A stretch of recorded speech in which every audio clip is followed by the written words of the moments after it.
Welcome back to my channel. In this video, we're talking all about the essential oil patchouli. Patchouli is one of my favorite essential oils. I love the scent of it. I love floral essential oils. This is like a dark floral, a deeper musky floral, and I love it, but I feel like you either love or hate patchouli. We have a lot of fun facts, some history. I have some research and recipes in this blog post that goes with this video. So let's jump into patchouli. A brief history and more. Again, I'm not going to read through everything on this post, but if you want more in-depth details about this, it's all here in the blog. But it's derived from the Pogostemon cablin plant. Cannot pronounce that one. Put it here. And it's native to Asia, particularly Indonesia. And I have Revive patchouli and I have Simply Earth patchouli, and they are both from Indonesia. Also could be from India and the Philippines.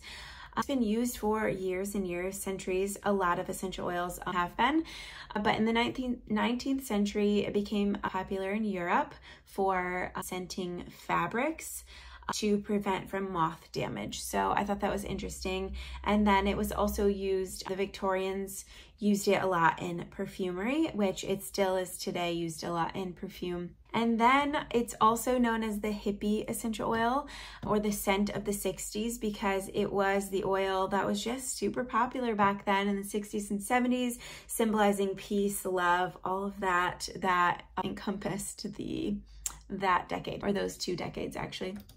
So it's like warm, dark, spicy, floral, musky maybe.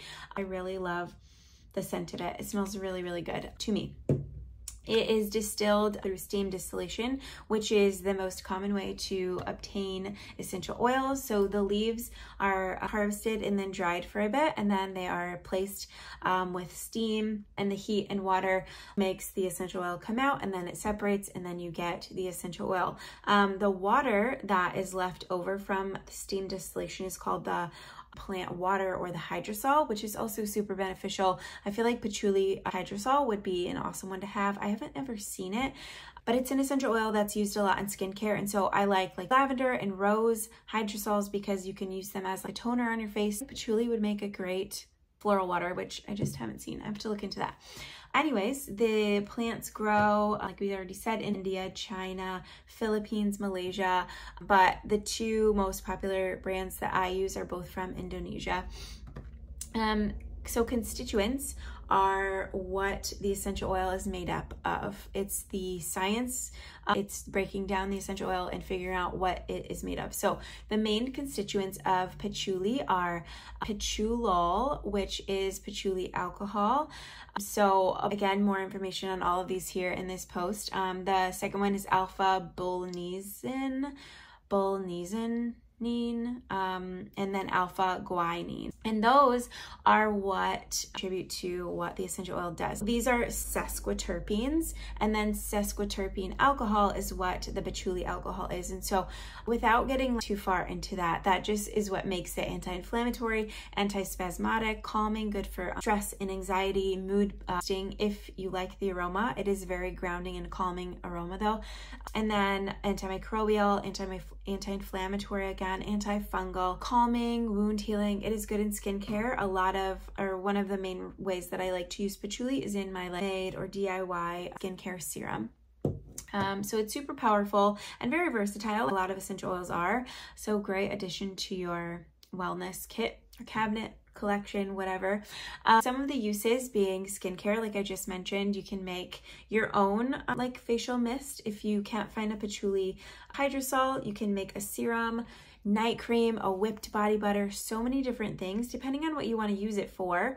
So if you're using it for like skincare benefits, you're obviously going to make serum to use after you wash your face, or if you just love the aroma, make a body spray or a whipped body butter, things like that. Emotional well-being, so super grounding and calming, like I've said already. Aromatherapy, to just create a peaceful, relaxing atmosphere. I would love if I walked in to get a massage and they were just diffusing, pumping out patchouli and like orange in the diffuser. That would be amazing.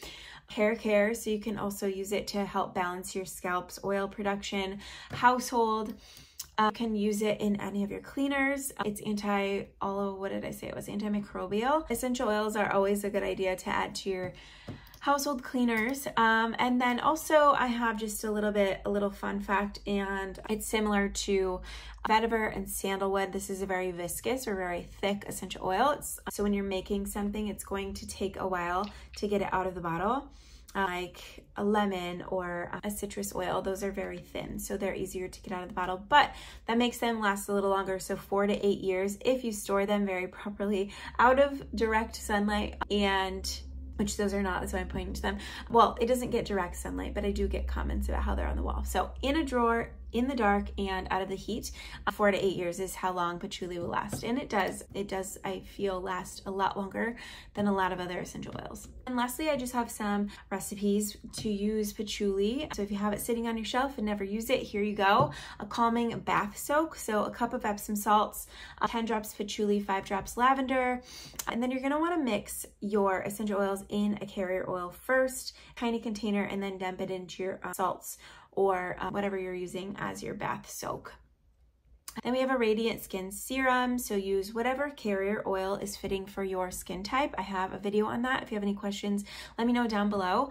Use your carrier oil of choice and then patchouli essential oil, and you can also add rosehip. Skin serums are very skin specific, but patchouli I do feel like is more of an anti-aging or not so much for oily skin.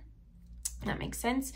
Grounding diffuser blend. So patchouli, cedarwood, and bergamot. Amazing. If you don't have bergamot, orange will work too. That is just a really good balanced, calming, grounding blend.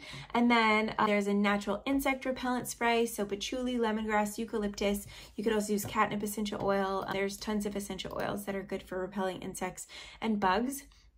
Mix it all up in a spray bottle with some witch hazel and shake and spray on wherever you want to repel bugs. So we do that by the doors and outside on our patio.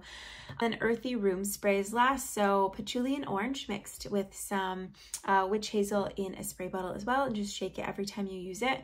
It smells so good. I think that is all I wanted to share about patchouli, but I want to know, do you love it or do you hate it? Because I feel like there's no in between. The links to shop our favorite essential oil brands will be down below. We love Revive because they're very transparent, they're very affordable, and they have so many different products. So if you're coming from Young Living or doTERRA, they have dupes for all of those, and they also have generally most of the products that they have. So what I loved about Young Living is that they had house cleaner, laundry soap, all of the other things, hand soaps that I could just get in one spot, and Revive has that too, half the price. And then we also love Simply Earth, but there's a list. There are a few brands we go through and really like deep dive into brands and find the very best ones. So the link to all of those will be down below and in this blog post. But if you have any questions on those two, let me know. Thank you guys so much for watching to the end of the video. I hope you have a great day. Bye.